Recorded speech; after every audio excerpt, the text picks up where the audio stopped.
मोदी सरकार ने केंद्रीय कर्मचारियों के लिए यूनिफाइड पेंशन स्कीम यानी यूपीएस को लागू करने का फैसला किया, जिसके बाद से देश भर में यूनिफाइड पेंशन स्कीम को लेकर चर्चाओं का जो बाजार है वो गर्म है। हालांकि सरकार इसे 1 अप्रैल 2025 से लागू करने की तैयारी में, लेकिन हर सरकारी कर्मचारी के मन में कई तरह के सवाल उठ रहे हैं।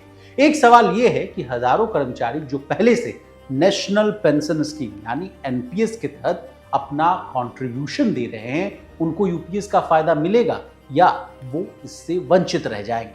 तो चलिए हम इस कंफ्यूजन को दूर करते हैं और इन दोनों पेंशन स्कीम में क्या अंतर है इसकी भी पूरी जानकारी आपको देने की कोशिश करें। नमस्कार, आप देख रहे हैं लोकमत हिंदी और मैं हूं आपके साथ विशाल शर्मा। सबसे पहले एनपीएस वालों को यूपीएस चुनने का विकल्प मिलेगा या नहीं, इससे कहानी की शुरुआत करते हैं। एनपीएस वाले कर्मचारियों को भी नई पेंशन योजना के तहत यूपीएस चुनने का विकल्प यानी ऑप्शन दिया जाएगा। सरकार ने कर्मचारियों के लिए यूपीएस और एनपीएस में से कोई एक ऑप्शन चुनने का विकल्प रखा है। अगर आप एक बार एनपीएस चुन लेते हैं, यानी एक बार आपने एनपीएस चुन लिया, तो दोबारा यूपीएस में आप नहीं जा सकते। बता दें, यूपीएस में कई ऐसे प्रावधान किए गए जो ओल्ड पेंशन स्कीम से मिलते थे। साथ में इसमें कुछ नए बेनिफिट्स भी सरकारी कर्मचारियों को दिए जाएंगे। सरकारी कर्मचारियों के लिए पेश की गई ये नई पेंशन योजना अगले साल 1 अप्रैल 2025 से लागू होगी। यूपीएस में सरकारी कर्मचारियों को एश्योर्ड पेंशन के लिए न्यूनतम 25 साल की सर्विस पूरी करनी है।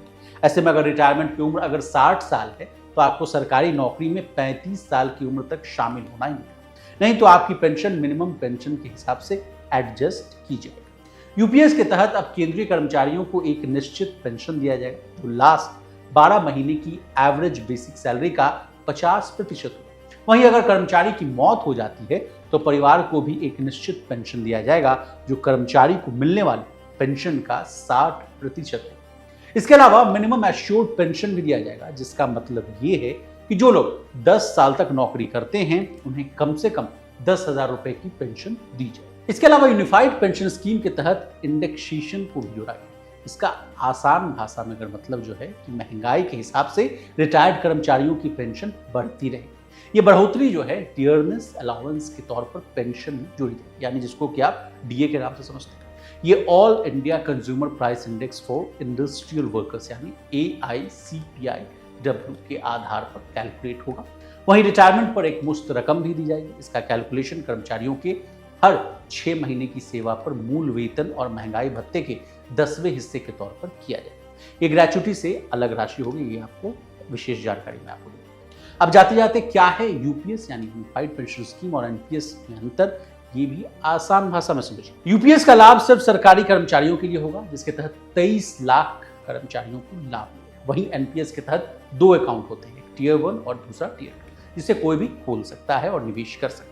दूसरा पॉइंट है कि यूपीएस एक निश्चित पेंशन स्कीम, साथ ही फैमिली पेंशन भी मिलेगा और मिनिमम निश्चित पेंशन का भी प्रावधान, यानी कि वो 10,000 वाला हो, जबकि एनपीएस में ऐसा कुछ नहीं। इसके अलावा यूपीएस एक सुरक्षित पेंशन योजना है, जबकि एनपीएस एक मार्केट लिंक्ड योजना है, मानी जो पैसा है वो शेयर मार्केट में लगाया जाता है।